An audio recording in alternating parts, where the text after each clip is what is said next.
সাহাল একাডেমির পক্ষ থেকে সকলকে স্বাগত জানিয়ে নতুন আরেকটি ভিডিও শুরু করছি। তো আজকের টিউটোরিয়ালে আমরা শিখব কিভাবে একটা টেবিলকে ডিজাইন করতে হয়। তো আমরা গত পর্বে দেখেছি কিভাবে একটা টেবিল তৈরি করতে হয় এবং কিভাবে টেক্সট টু টেবিল তৈরি করতে হয়, এগুলো দেখেছি। তো আজকে আমরা দেখব কিভাবে একটা টেবিলকে ডিজাইন করব আমরা। ওকে, চলুন শুরু করা যাক।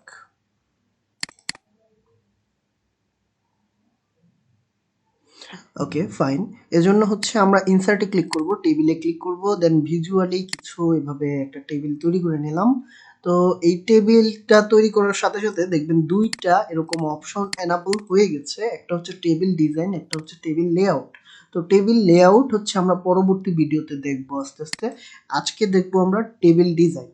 তো টেবিল ডিজাইনে আমাদের কিছু অপশন আমরা এখানে দেখতে পাচ্ছি বা সাইডে, যে table style option, table style, shading, border style, pen colour, border, মানে বর্ডার রিলেটেড বিষয়গুলো হচ্ছে এখানে টেবিল স্টাইল রিলেটেড বিষয়গুলো, আর এখানে টেবিল স্টাইল অপশনগুলো রয়েছে।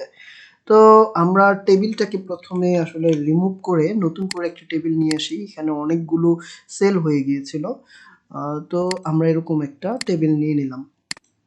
তো এখানে টেবিলের নেম দিলাম, দুঃখিত, নেম দিলাম। দেন হচ্ছে এখানে আমরা টেবিলের কি দিব, সাপোজ এখানে দিলাম এইজ, আর এইখানে দিলাম হচ্ছে লোকেশন। ঠিক আছে, তো এই হচ্ছে বিষয়।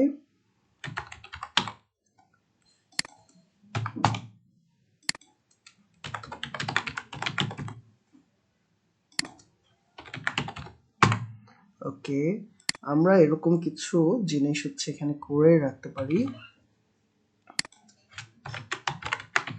কিছু ড্যামি টেক্সট আসলে দিলাম, এগুলাকে আমি কপি করে এখানে পেস্ট করে দিচ্ছি। ওকে ফাইন, আমাদের টেবিলটা হয়ে গেল। এখন এই টেবিলে আমরা ক্লিক করার সাথে সাথে যে টেবিল ডিজাইন অপশনটা রয়েছে, এখানে এই যে হেডার রো, এই অংশটা কিন্তু আমরা এখানে দেখতে পাচ্ছি। আচ্ছা, সবগুলো মনে হয় বোল্ড করা আছে, আমরা না বোল্ড করা নেই কিন্তু। ওকে ফাইন, এই যে আমরা টেবিলটা দেখতে পাচ্ছি, এই টেবিলের কিন্তু এখানে সিলেক্ট করে ফেলেছিলাম। ওকে, এই যে হেডার রো, এটা দিয়ে কি বোঝায়, দেন ফার্স্ট কলাম, এগুলো দিয়ে কি বোঝায়, এগুলো কিন্তু আমরা আসলে এখানে দেখতে পাচ্ছি।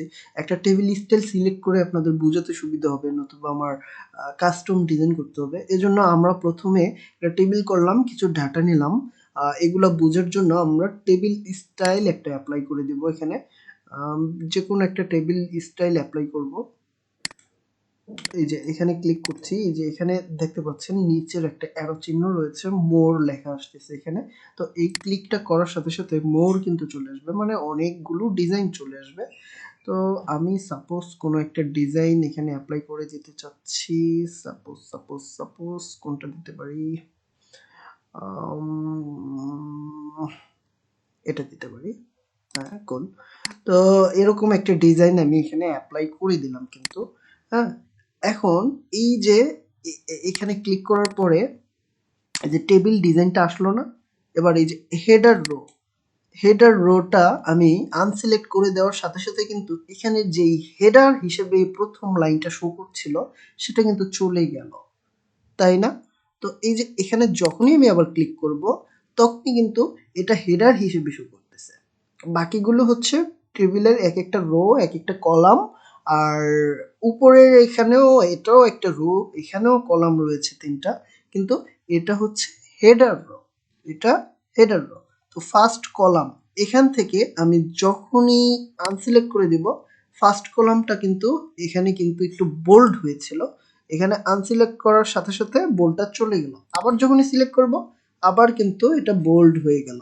ঠিক আছে, আমরা যদি চাই না এটা বোল্ড হয়ে থাকুক, সেটা আমি চাচ্ছি না, আমি চাচ্ছি সবগুলো ডেটা একই রকম ডিজাইন হোক, তাহলে আমি এখানে আনসিলেক্ট করে দেব। ঠিক আছে? এই যে এখানে যতগুলো স্টাইল রয়েছে না, সবগুলো হচ্ছে প্রি ডিফাইন করা স্টাইল। আমরা নিজেরাও নতুন করে স্টাইল কিন্তু তৈরি করতে পারি, রাইট? তো সেখানে আমি যাচ্ছি না, আপাতত প্রি ডিজাইন করা যেগুলো রয়েছে সেগুলো দিয়েই দেখাচ্ছি। তো ফার্স্ট কলাম আমি রাখতে চাচ্ছি আসলে, ডিজাইনটা এরকম ভাবে থাকুক আমি চাচ্ছি, তাই এটা দিয়ে দিলাম। এখন এই যে ব্যান্ডেড রোজ লেখাটা আমরা এখানে দেখতে পাচ্ছি না, এই ব্যান্ডেড রোজ লেখাটার এখানে আমরা যখনই আনসিলেক্ট করব, তখন এই যে ব্যান্ডেড রো ব্যাপারটা কিন্তু চলে গেল। ব্যান্ডেড মানে কি? মানে হচ্ছে এখানে হচ্ছে এক একটা রো কে আলাদা করে, মানে এক একটা রোতে যে স্টাইলটা ব্যাকগ্রাউন্ডে রয়েছে সেই স্টাইলটাকে আমরা ব্যান্ডেড রো বলবো, মানে এক একটা রো কে ব্যান্ড করা, এইটা আসলে এখানে বোঝাচ্ছে। এখন ব্যান্ডেড রো না দিয়ে অনেকে চাইতে পারি আমরা ব্যান্ডেড কলাম থাকুক, তখন এই যে এরকম ব্যান্ডেড কলাম হয়ে গেল, তাই না? এখানে যদি এরপরে আরেকটা রো থাকতো তাহলে কি হতো? তাহলে কিন্তু এই যে ব্যান্ডেড কলাম যেটা রয়েছে না, সেই ব্যান্ডেড কলামের এখানে কিন্তু আরেকটা এই যে এরকম ব্লু কালার শ্যাডো চলে আসতো এখানে, তাই না? তো ব্যান্ডেড রো না দিয়ে আমি এখানে ব্যান্ডেড কলাম, ব্যান্ডেড রো রাখতে বেশি পছন্দ করবো ব্যান্ডেড কলামের চাইতে। এখন এই যে লাস্ট কলামে যখন সিলেক্ট করছি, লাস্ট কলামটা কিন্তু বোল্ড হয়ে যাচ্ছে। আহ, এটাও রাখতে চাচ্ছি না। টোটাল রো, এই টোটাল রো আমরা যদি রাখতে চাই, থাকে না আমাদের লিস্টে, সাপোজ আমাদের একটা লিস্ট আছে, সেই লিস্টের এখানে টোটাল কতজন মানুষ রয়েছে সেটা লিস্টের শেষে লেখা থাকলো, বা একটা হিসাবের শেষে কিন্তু লেখা থাকে টোটাল কত টাকা খরচ হয়েছে, বা ধরেন টাকা কালেক্ট করার একটা লিস্ট, সেখানে টোটাল কত টাকা উঠেছে। এই ব্যাপারগুলো আমরা কিন্তু এই টেবিলের মাধ্যমে যখন করব, তখন এই যে টোটাল যে ব্যাপারটা, এই ব্যাপারটাকে বোঝানোর জন্য এই টোটাল রোতে আমরা ক্লিক করে দেব, তখন এই টোটাল হিসেবে নিচের রোটাকে আমরা রাখতে পারবো, বা শো করবে নিচের রোটা। ঠিক আছে? ফার্স্ট কলামটাকে আমরা এখন মুছে দিলাম, তাহলে টোটাল রোটা আর একটু ভালো দেখাচ্ছে। তো এই হচ্ছে বিষয়, আসলে এভাবেই আমরা হচ্ছে আমাদের টেবিলের স্টাইলগুলো করতে পারি। আর এখানে নানান ধরনের স্টাইল রয়েছে, যেটা খুশি আমরা কিন্তু এখানে সিলেক্ট করে দিতে পারি। তো এই হচ্ছে বিষয়।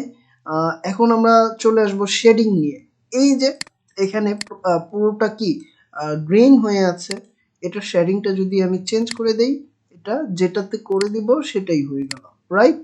তো এটা হচ্ছে শেডিং, আমাদের পুরো রোটাতে কেমন কালার থাকবে এটাকে আমরা শেডিং বলতেছি, বা এই পুরো যে যা যা সিলেক্ট করে দিব সেটা কি কালার থাকবে সেটাই আমরা শেডিং বলবো। সাপোজ এটা এরকম দিলাম, এটা শেডিং হচ্ছে এরকম। তাহলে শেডিং ব্যাপারটা আমরা বুঝতে পেরেছি, শেডিং কিভাবে দিতে হবে। ওকে, এবার হচ্ছে বর্ডার স্টাইল এই যে আহ, দুঃখিত, আমরা বর্ডার স্টাইলে আরেকটা ক্লিক করব। ওকে, আমরা এই যে পুরো টেবিলটা সিলেক্ট করে দিলাম, এবার বর্ডার স্টাইল এটা দিচ্ছি। ওকে, বর্ডার স্টাইল এরকম হয়ে আছে। ওকে, ফাইন। বর্ডার স্টাইলটা আসলে আমরা যেটা করতে চাচ্ছি সেটা হচ্ছে না, বর্ডার স্টাইলটা সাপোজ এখানে আসলে সিলেক্ট করে করে দেয়া লাগবে, যেটা বোঝা যাচ্ছে। এরকম যেটা যেটা সিলেক্ট করে দেব সেটা সেটাই হয়ে যাবে। ঠিক আছে? এই যে এখানে আমরা আবার চলে আসছি বর্ডার স্টাইলে, এখানে এই যে এরকম সিলেক্ট করে দেওয়ার সাথে সাথে কিন্তু হয়ে গেল, রাইট? তো এইভাবে আমরা ডিজাইনটা করতে পারি, বর্ডার স্টাইলটা এখান থেকে সিলেক্ট করে করে দিতে পারি। আর পেন কালারটা বর্ডার স্টাইলে এরকম যেমন আছে, এখানেও পেন কালারটাও চেঞ্জ করা যাবে পরে। সাপোজ রেড দিতে চাচ্ছি, তো পেন কালারটা কিন্তু এবার রেড হয়ে গেল। ঠিক আছে? তো পেন কালার কিভাবে চেঞ্জ করব, এটা তো খুব মামুলি একটা ব্যাপার, এটা সবাই বুঝতে পারবেন আশা করি। এখানে প্রত্যেকটা অংশই সবাই খুব ভালোভাবে বুঝতে পারবেন। যেমন আমি বর্ডারটা কতখানি চাচ্ছি, আসলে বর্ডার 3 পিটি সাইজ হবে এরকম যদি চাই, তাহলে 3 পিটি সাইজই হবে বর্ডার।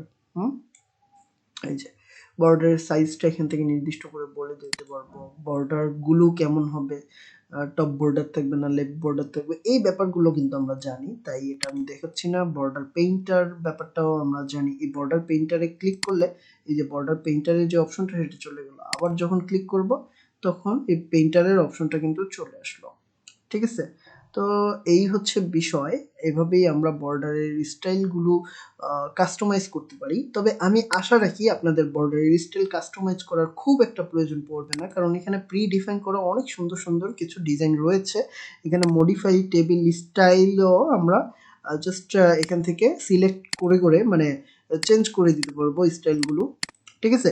যেমন ধরনের স্টাইল চাই ওইগুলো মডিফাই আমরা কিন্তু করে নিতে পারতেছি। সুতরাং এখান থেকে আমাদের বর্ডারের স্টাইল নতুন করে করার প্রয়োজন খুব একটা পড়বে না, এরকমটাই আশা করছি। শেডিংটা খুব গুরুত্বপূর্ণ।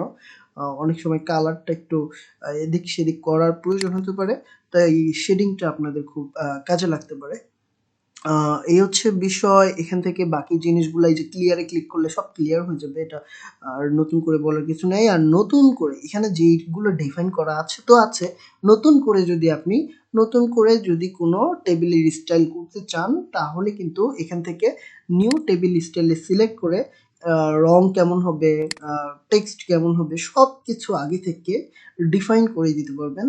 ডিফাইন করে সুন্দর করে একটা কিন্তু টেবিলে আপনি টেবিলের স্টাইল তৈরি করতে পারবেন। সেটার পরে এখান থেকে জাস্ট সিলেক্ট করে দিলেই কি হয়ে যাবে, পুরো টেবিলে সেই স্টাইলটা কিন্তু বসে যাবে। এই হচ্ছে বিষয়। এভাবেই আমরা নতুন স্টাইলের টেবিল তৈরি করে নিতে পারবো। আমি আপাতত এগুলো দেখাচ্ছি না, যেহেতু এগুলো আপনারা নিজেরাই খুব ভালোভাবে বুঝে যাবেন।